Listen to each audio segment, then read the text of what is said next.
I'm in Salad and I saw M3GAN. It is directed by Gerard Johnstone. And this was requested by a Patreon. If you'd like to fast track a movie review, you can do that at patreon.com/ASEPresents. And also, if you haven't seen this movie, I will spoil it for you. Why haven't you? Well, this movie starts with a car crash. First of all, there's a child. She's so annoying. She has this little Furby thing in the back of the car that's the most annoying thing ever.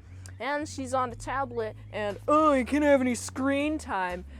Aw, man, what a relatable thing for a thing to be said. Oh boy, I remember my max screen time was like 1 hour, and then it was 2 hours unless it was like unsupervised, and then it was like 13 hours, and then it was like 2 hours again. You know, it was fun stuff like that. It was always like how to get away with being on screens all the time, and I'm like, this child must be doing that too. Okay, so they're in a snowstorm. By the way, why are they not driving with chains on? I mean, I can't really judge them for that because I've driven through not a snow blizzard storm. It was like, there was a snow, but it was like on a mountain, like in Oregon mountains, and I was on a compact car with no snow chains. And you know what I did? You want to know how I didn't get into a car crash and die? Well, first of all, I paid attention to what literally everybody else was doing, okay? I was like, following some semi-trucks. You know, this is actually a really good, like, way to not die, is to follow the semi-trucks, okay? Because this guy clearly didn't. You can't really see in front of you, but you know you can see? The lines next to you. How did you not notice you're on the wrong side of the road? Like, I for once thought it was a one-way road, and then, you know what's hilarious? Oh, where are the snowplows here? And then they get, like, crashed by what I assume was a snowplow. And that's how Katie, that's her name, that's the child's name, Katie, that's how her parents died. Now she has to deal with the fact that her parents are dead, and now she's living with her aunt, who does not care about her at all. To be fair, she doesn't like children, she loves her job. And yeah, that usually doesn't really produce a parent. So she's kind of in the situation where she has to parent, and she is a child who's has to deal with, like, the fact that her parents are dead. And she's like, I'm creating a thing for work. I'm too busy to love you. You know, and she's just sad. She's sad all the time. She's just looking down. And there's this interaction with this big old machine thing. I think his name is Brian. You can correct me if I'm wrong here. I don't remember his name. It was a big old machine, though. And he has, like, cameras in his face. First of all, I really like how we have the little panel in the head. She takes it apart. It shows the little bits. And, oh, this is a little memory piece here. This is a little brain goes. Very important for later. And Katie's like, oh my goodness, that's so cool. And so Gemma's like, I have an inspiration. I have an inspiration to make a creepy looking doll for my toy company. She's apparently this super genius. And I'm like, okay, super genius. Please make a toy that won't eventually turn on everyone. And this is interesting because she does make a toy. It's AI, and it's like designed to pair with the child, protect the child at all costs, was her initiative later in the movie, but we're not at that point right now. I'm a little jumping too ahead of myself, but she's just she's being introduced to the child. And they instantly connect, and it's weird, okay? I don't like this doll, mainly because I never played with dolls as a kid, so I would be off-put by this immediately. But, I mean, to each their own, I guess. I also think that this doll is just, like, looking at everything and is recording everything, and I'm like, that's a little sus, man. At least I know the stuff that's recorded on my phone goes to the government, okay? I don't know where this other information is going. I mean, it's just as bad, right? But I know at least it's the devil that I know versus the devil that I don't know. So, I also think that now Gemma, she's just, oh, let's just have M3GAN, M3GAN, just go and hang out with my child, the child that I now have custody of, and it's now M3GAN parenting this child. Also, what's interesting, bond with child, showing off to the what are they called? They gave money. The supporters, I'm blanking on the name. But these people coming from all across the town and other places, and they witnessing a child talk about her mother and her father's death, and then the doll is like, now, tell me a thing that you love. Well, I recorded your voice. Now you can tell me all the things you want to say about your mother. And it's like, is this really helping the child?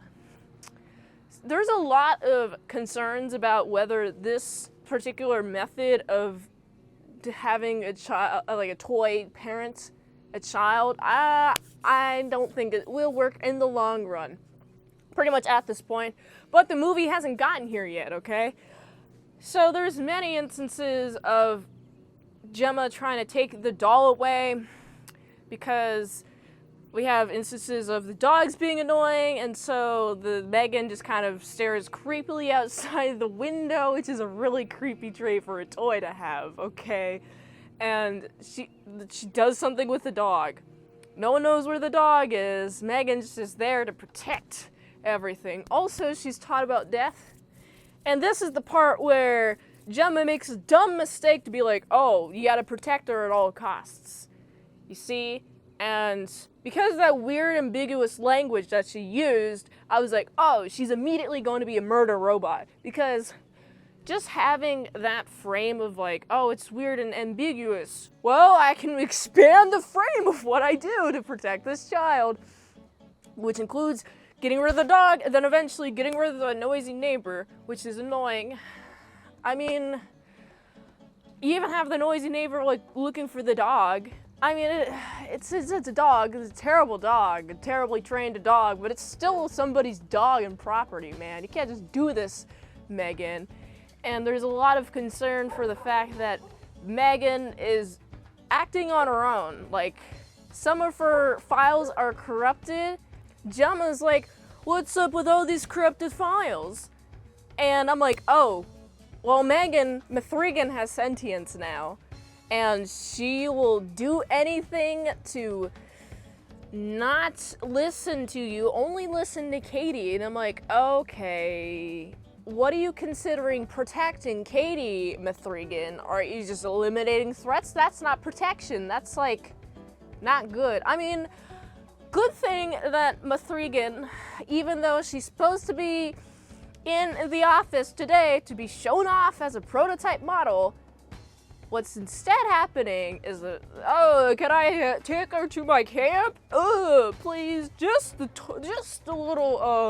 toy table, which is a tree toy table.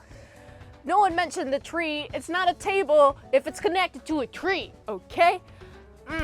Okay, technicalities aside, I really like when Katie is like followed by this bully, and that's kind of weird for me to say. I only say this because M3GAN like is like creepy and like gets out of the tree table or whatever and is like, I'm gonna get you, and just like crawls on all fours, and it's like creepy. I'm like, oh geez, what are you, a dog now? Like, I guess this is the fastest way for you to travel, I guess. But geez, M3GAN, stop ripping this guy's ear off and then like pushing him down the side of the hill and him getting hit by a car. That was brutal. This part is like where it gets the most violent. There's not a ton of violence in this movie up until this point. By ton, I mean none. There's no blood. There's only few blood. I watched the unrated version. I don't know what the PG-13 version is like at all. But man, M3GAN is like, I'm gonna get all of y'all.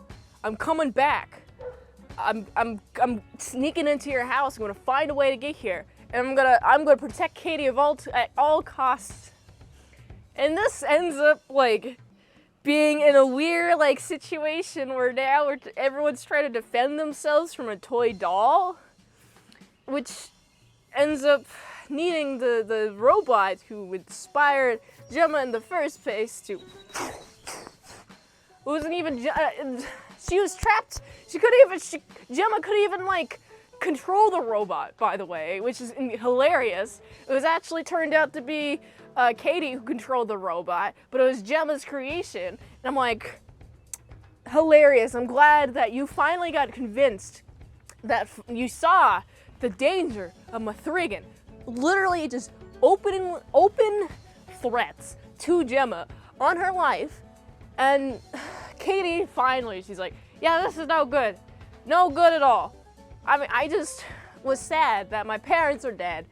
And I really like how Katie and Gemma do have to reconcile, though, because they dealt with the trauma but that they both shared, which was really funny. It's funny is probably not a correct word. More bondful, maybe. So I liked that. And that's pretty much how the movie ends, on a nice note that they get together and never talk about M3GAN again, but M3GAN's in the little AI Alexa thing. I don't think AI could get this sentient this soon. Like, sentient enough to want to murder everyone in order to protect a child. I think that's a little interesting. Also, is it even possible for like a computer program? This is essentially a computer program with like a little, let's like just emulate like a brain, but like you have this. Can it like go above its like parental controls which exist, or parental controls on any of the brain? And oh, I could make it boom. Can that even happen? Is that even allowed? Like, is computers to that point where you can override an admin control? I don't think so.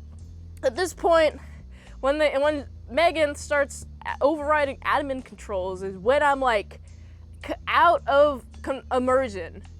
Sure, this doll is creepy and trying to kill everyone, but like I was okay when you gave the function, you gave the control of, hey, please protect Katie. And then she warped it. The command should still be there, protect Katie, but you're not protecting Katie by trying to go after the Guardian. So I have a problem with this part. The end kind of broke it for me, but the earlier parts, I was like, oh, this is interesting. I'm intrigued. I was glued to the screen. And when this ended, I was like, okay, I'm interested to see if there will be a sequel. Maybe. I'm not sure yet, but what did you think about M3GAN if you've seen it? Personally, I like the character progression of Katie. More specifically, Katie and the relationship that she has with Gemma, and Gemma's character progression is the most because she learns how to actually care about somebody and not just work. And so I gotta give this movie a solid 6.9 out of 10. If you like this review, watch another one. YouTube really likes that. You can also like, comment, subscribe, share this video with everyone you know. The ultimate goal of this channel is for me to become an expert movie reviewer, so if I haven't reviewed it on the channel, there's a chance I haven't even seen it at all. If you'd like to request a movie in the comments below, you can do that. You can fast track a movie review at patreon.com/ASEPresents. $20 a month for one movie review per 1 month, $3 a month for how to draw Pokemon tutorials. Posted there early on patreon.com/ASEPresents. And if you'd like to help support the daily grindiness of all these daily movie reviews, you can go to this link tree. So go here, and until next time, I'm MintSalad. I'll see you later. My salad crits on bacon bits.